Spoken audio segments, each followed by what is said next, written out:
Outsourcing. Outsourcing का meaning होता है जैसे आपके यहाँ शादी है, ठीक है, तो सभी काम आप नहीं करोगे तो आप किसी को हैंड ओवर कर दोगे, वही होता है आपका क्या, आउटसोर्सिंग। ठीक है, यहाँ पे एक और एग्जांपल, ये मैं हूँ विशाल सर, और टीचिंग लाइन में यूट्यूब की वीडियोस बनाना नेसेसरी हो गया है, क्योंकि कई बच्चे एब्सेंट रहते हैं तो उससे देख के समझ जाते हैं। तो यूट्यूब की वीडियोस मुझे नहीं आता था, तो मैंने क्या किया, देखो एक स्पेशलाइज एजेंसी है जयश और वीरेंद्र स्पेशलाइज एजेंसी है। अब मैंने इनको कॉन्ट्रैक्ट किया, प्रोसेस ऑफ कॉन्ट्रैक्टिंग, क्या किया मैंने, process of contracting some business function, ये बिजनेस फंक्शन है, काम है, सम बिजनेस फंक्शन। ठीक है, तो देखो outsourcing is the process of contracting, outsourcing is the process of contracting, ठीक है, some business function to specialize agency. हो गया, समझ रहा?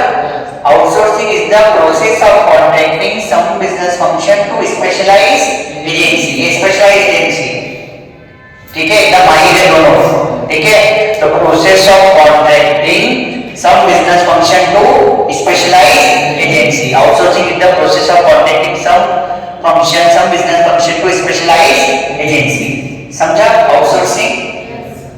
बीपीओ, केपीओ और एलपीओ, बीपीओ, केपीओ और एलपीओ। ठीक है, तो BPO describe as the function related to work, किससे रिलेटेड, वर्क से रिलेटेड, आउटसोर्स, वर्क से रिलेटेड जो भी फंक्शन रहेगा आउटसोर्स कर देगा, किसको, to the third party. BPO describe the function related to work outsource to the third party. KPO describe the function related to knowledge and information, क्योंकि KPO ही क्या है, नॉलेज है। ठीक है, नॉलेज एंड इंफॉर्मेशन आउटसोर्स किसको, to the third party. इसका कैसे आएगा, LPO describe the function related to legal knowledge and work, ये जो बॉक्स है इसके बदले क्या आएगा, legal knowledge and work outsource किसको, टू द थर्ड पार्टी।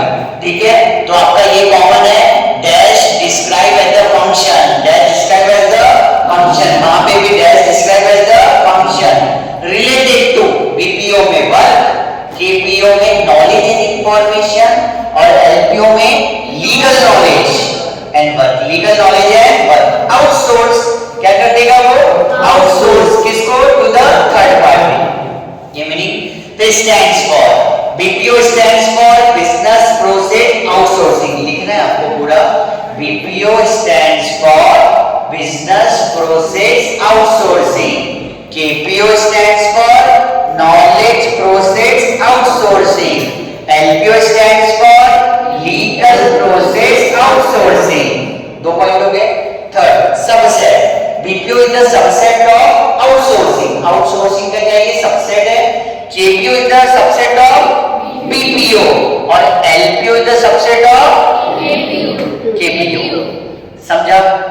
ठीक है, 3 पॉइंट्स हो गए, मीनिंग, स्टैंड्स फॉर और सबसेट। लास्ट में ट्रिक दे देंगे पॉइंट्स की तो याद हो जाएगा। Okay, focus on, BPO focus on low level process, BPO focus on low level, इसको सिर्फ प्रोसेस करना रहता है, ऑलरेडी सब अरेंज रहता है। ठीक है, BPO focus on low level process, KPO high level process, KPO focus on high level process और LPO focus on high level process. ठीक है, फोकस ऑन। फिर रिक्वायरमेंट, बीपीओ को किसकी जरूरत है, बीपीओ रिक्वायर्स प्रोसेस एक्सपर्टीज, जो प्रोसेस करने में माहिर हो, एक्सपर्ट हो। BPO requires process expertise, KPO requires knowledge expertise और LPO requires legal knowledge expertise. Legal knowledge क्या होना चाहिए इसको, लीगल नॉलेज एक्सपर्टीज। फिर degree of complexity, degree of complexity, BPO is a less complex, KPO is a complex और LPO is a complex. ये दोनों complex है थोड़े से और एक कम है, BPO is a less complex. Okay, points, अब पॉइंट्स के ट्रिक निकाल लेते हैं। सबसे पहले आप मीनिंग लिखोगे, सबसे पहले क्या आएगा, मीनिंग, फिर सफर डिग्री का, क्या करते हैं आपको, सफर डिग्री का। ठीक है, सफर वो है ना, तो इसमें सफर किसका है, डिग्री का। तो एस से आपका स्टैंड्स फॉर, एस से सबसेट, एफ से फोकस ऑन, आर से रिक्वायरमेंट और डिग्री से degree of complexity stands for subset focused on requirement degree of complexity. Okay, BPO, LPO और